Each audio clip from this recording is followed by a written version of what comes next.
in the book, you talk about some of the pitfalls of following your vocation or living out your authentic life, and it's another thing I could relate to when you say that you had to kind of accept that other people at times found you to be a difficult person.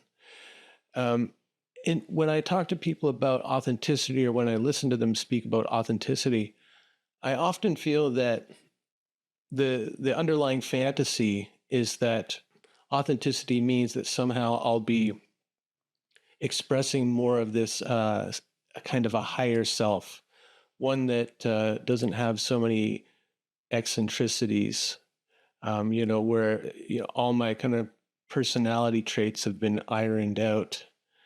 And I like where you came to in that it is really about accepting who you are with I don't want to call them faults, but just your your own unique character, which could be quite eccentric, like your painting mentor. How do you feel about that Yeah. whole question of authenticity? I mean, it has been central to my life. I remember encountering for the first time, when I was reading Hessa in my teenage years, and the idea of authenticity and what it meant. I don't remember anyone talking about it in my circle or church at the beginning of my life. I was used to go to church.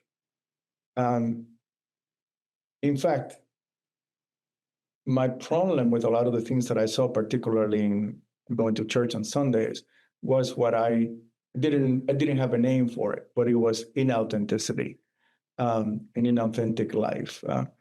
So for me, it became very important to say, well, what is authenticity? What does it mean to live an authentic life, and what does that look like for me? And what do I have to confront and integrate and evaluate and investigate and live? And that created a program for me. Program, maybe it's not the right word, but a certain imperative that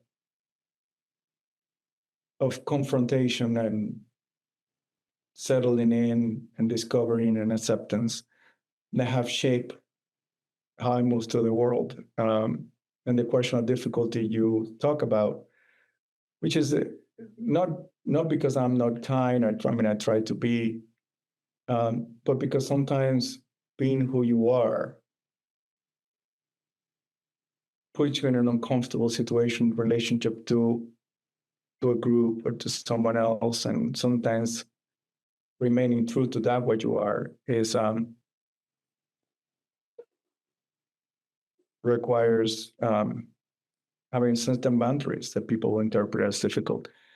But yeah, the question of authenticity is central to me today. I mean, because as you know, it's not a point of arrival, but rather it's a mechanism of revelation. So I'm constantly in the process of discovering um, how inauthentic some of my gestures and thoughts are. And art making is certainly very very revealing mirror in the question of authenticity.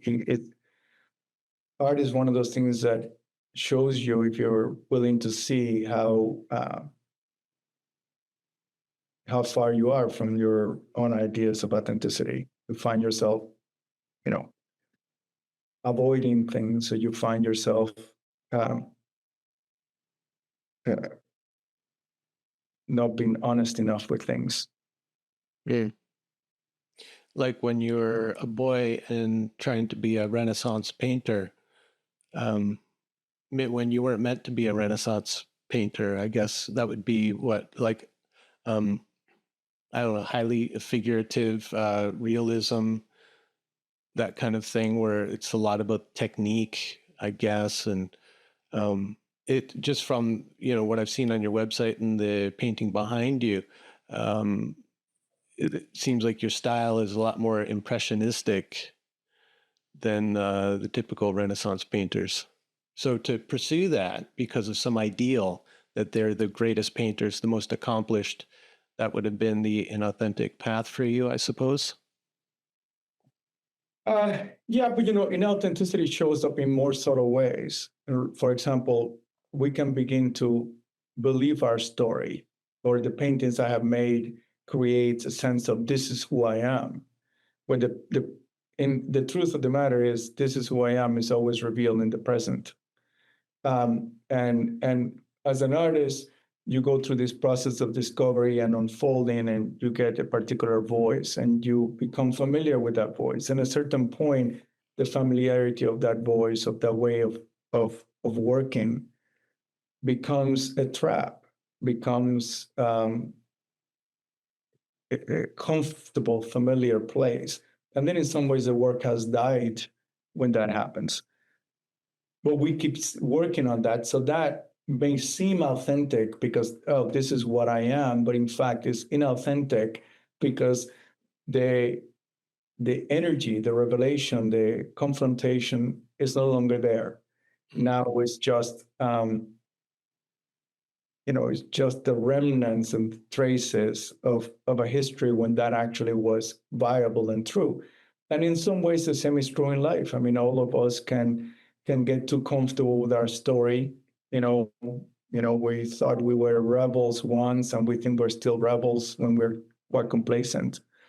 So, so I think authenticity to me is not what something a state of being, but rather an attitude towards towards self-realization and self-confrontation. So I keep a line over all my studios, which is a Buddhist idea: keep your actions faithful. And that to me is the idea of authenticity, that what you say and what you do and what you think are faithful to one another. Um, and and that they are obligated only by certain idea about what truth is for you, rather than what already has been done, or what people know you to be, or what you know yourself to be.